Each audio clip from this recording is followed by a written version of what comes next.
बहुत अच्छा था वहाँ भाई। अकेले कमाने वाली थी। हाँ हाँ, अकेले कमाने वाला बेचारा काम भी करता रहेगा था कुछ, और किसी से कोई वो नहीं था। जब से वो संभाला उनने कमाया ही कमाया, बेचारा ने बच्चों के लिए, हमारे लिए, घर वालों के लिए कमाया।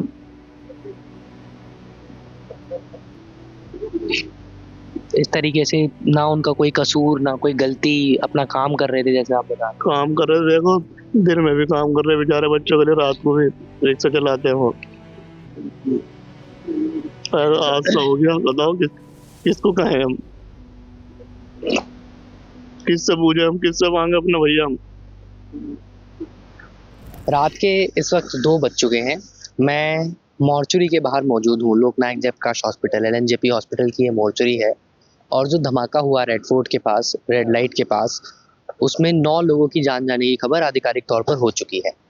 हॉस्पिटल में जो सोर्सेज हैं वो और डेड बॉडीज के डिक्लेयर होने की बात बता रहे हैं, लेकिन ऑफिशियल पुष्टि 9 डेड बॉडीज की है। अब से कुछ देर पहले, कुछ घंटों पहले, मैं एलएनजेपी हॉस्पिटल के मेन गेट पर एक महिला से मिला था जिनके जीजा जी, जिनका नाम मोहसिन, वो बता रही थी वो उनको खोज रही थी। उनको पुलिस स्टेशन में बताया गया कि आप हॉस्पिटल में चेक कीजिए। हॉस्पिटल में आके पुलिस ने अंदर नहीं जाने दिया और तमाम दिक्कतें हुई।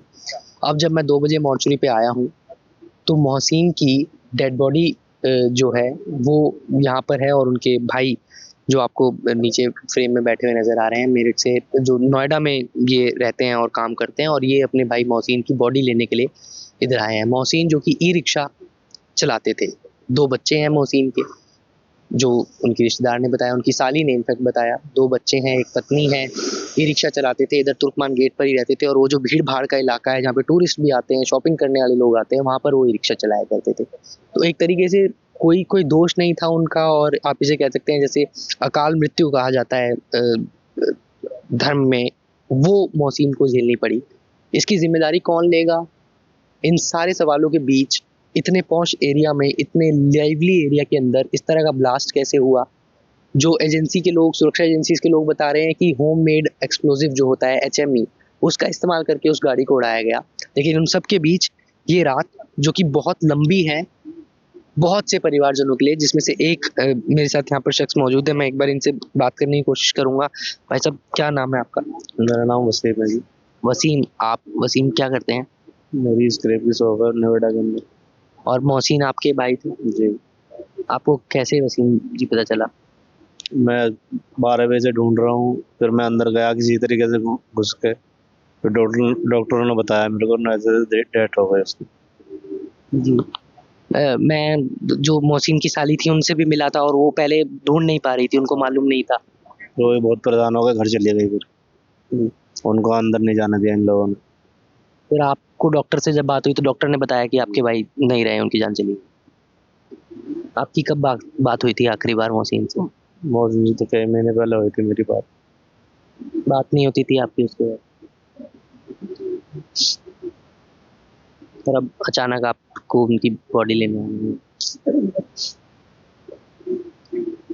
वसीम भाई, कोई गलती नहीं थी मोहसिन की, अचानक किसी और की गलती के लिए कहा जा सकता है कि उनकी जान गई। उनके बच्चे हैं 2 छोटे, जो मुझे पता चला। वो बच्चे हैं, उसका छोटा भाई। आप छोटे भाई हैं? जी। आपका नाम? जी नदीम नाम है। हाँ जी। आपकी बात होती थी? जी मैं कल ही गया था उसके पास से, कल आया था मैं, यहाँ इंतकाल हो गया था हमारी दादस का, तो उनके इंतकाल में आया था मैं परसों रात में, फिर मैं कल गया था उससे मिलने। छोटे छोटे बच्चे हैं, काम करने के लिए यहाँ आए हुए थे, किराए पर रहते हैं, ई रिक्शा चलाते ई रिक्शा चलाते हैं। थे। उनकी जो पत्नी है मोहसिन की, उनको पता चल गया है अभी? अभी नहीं पता है हमने किसकी हुई, किसी को भी नहीं बताया अभी हमने। आपने बताया? मैं अभी मेरठ से आया हूँ। आप अभी मेरठ से आ रहे ये हैं? मेरठ से आया हूँ मैं अभी। तो आप, ये बहुत मुश्किल होने वाला है, आप किस तरह से बताएंगे घर पे? पता नहीं हम किस तरीके से बता पाएंगे, बहुत दिक्कत का सामना करते हुए हम कैसे सफर करके आए हैं, वह भाई पता। बहुत अच्छा था वहाँ भाई। अकेले कमाने वाली थी। हाँ हाँ, अकेले कमाने वाला बेचारा काम भी करता रहेगा था कुछ, और किसी से कोई वो नहीं था। जब से वो संभाला उनने कमाया ही कमाया, बेचारा ने बच्चों के लिए, हमारे लिए, घर वालों के लिए कमाया।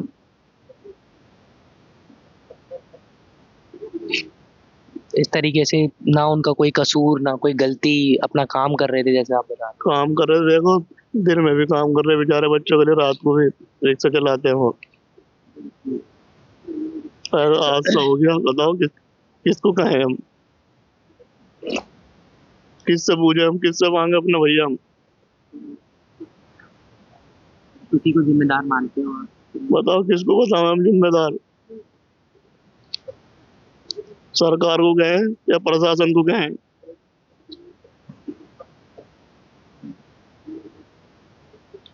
उनके बच्चे अभी स्कूल में पढ़ते हैं? स्कूल में पढ़ते हैं उनके बच्चे, छोटे छोटे बच्चे, 8 साल 10 साल के बच्चे हैं, बहुत मासूम बच्चे हैं।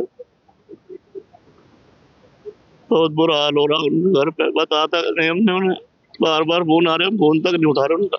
अभी आपने नहीं बताया? नहीं, अभी नहीं बताया उन्हें किसी को भी। फोन पे फोन आ रहे हैं, मगर लेकर आ रहा हूँ मैं मोहसिन को, जब तो मेरठ से चला, मगर आ रहा हूँ मैं लेके, मेरठ मेरठ से आ रहा हूँ मैं, उसे लेकर आ रहा हूँ फिर तुम्हारे पास। बताओ मैं कैसे लेकर जाऊंगा उसे? क्या कहेंगे वो मुझे?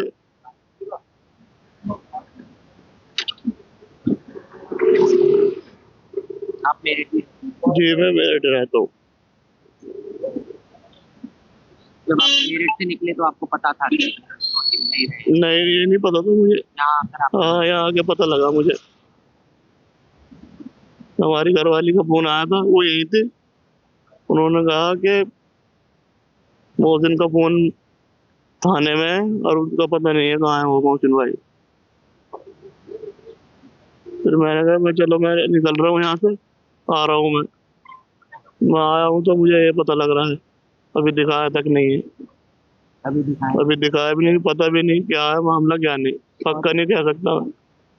और जब ब्लास्ट हुआ तो कई लोगों की बॉडी के पर कच्चे उड़ गए, कहीं कोई हाथ किधर गिरा कहीं गिरा, अब ये भी नहीं पता कि बॉडी किस। नहीं, हमें पता ही नहीं है इस बारे में, पर हमने एक वीडियो देखी, मेरे भाई का रिक्शा हरा कलर का था, तो मैंने वीडियो में देखा, पर आ रही है उसे कह सकते हैं हम तो।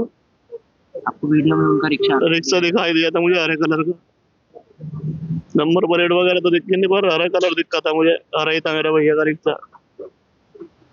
उनकी आखिरी निशानी करेंगे। देखिए ये अब जब जाएंगे मेरठ, मोहसिन के जो बच्चे हैं उनकी पत्नी है, उनको ये रात भर ये बोलते रहेंगे कि मैं लेकर आ रहा हूँ मैं लेकर आ रहा हूँ, लेकिन ये यही समझ सकते हैं कि किस भारी मन से किस किस हिम्मत के साथ मोहसिन की बॉडी को लेकर ये वापस पहुंचेंगे। इनके बड़े भाई थे, इनके भी भाई थे, और अब दो भाई जब अपने तीसरे भाई का डेड बॉडी को लेने के लिए इस तरीके से बाहर बैठे हैं तो यकीन मानिए ये बहुत लंबी रात है। ये रात, अभी आप में से शायद बहुत सारे लोग सुबह देख रहे होंगे ये वीडियो, आप लोग सोए हुए हैं जब मैं ये वीडियो रिकॉर्ड कर रहा हूँ, लेकिन यहाँ पर इन आंसुओं के बीच में सवाल हैं, अकाउंटेबिलिटी का सवाल है। 400 से ज़्यादा सीसीटीवी कैमरास बताए जा रहे हैं उस एरिया में, दिल्ली का दिल कहा जाता है। मतलब सुरक्षा के दृष्टिकोण से कोई भी अगर सबसे सिक्योर जगह होनी चाहिए आइडियली, तो वो एक जगह है। HR नंबर की गाड़ी वहाँ पे खड़ी हुई, CNG ब्लास्ट नहीं है, CNG का सिलेंडर जो है गाड़ी का वो एज इट इज बरामद हुआ है, गाड़ी के सिलेंडर को कोई चोट नहीं आई है। होममेड एक्सप्लोजिव से गाड़ी को उड़ाए जाने की बात कही जा रही है। ये कैसे हुआ, कब हुआ, ये सब आप आधिकारिक तौर पर शायद अधिकारी जो हैं अपनी अकाउंटेबिलिटी फिक्स करने के लिए बता पाएँ, लेकिन आप इनको, मोहसिन के भाई को, मोहसिन के 2 छोटे बच्चों को शायद नहीं बता पाएंगे। और क्यों हुआ ये भी सवाल है। आगे कैसे गुजारा होगा, ई रिक्शा चलाया करते थे, कोई कसूर नहीं था, अपना रोजाना काम पे गए हुए थे, अपने परिवार के लिए काम कर रहे थे, वापस लौट के नहीं आ पाए। लेकिन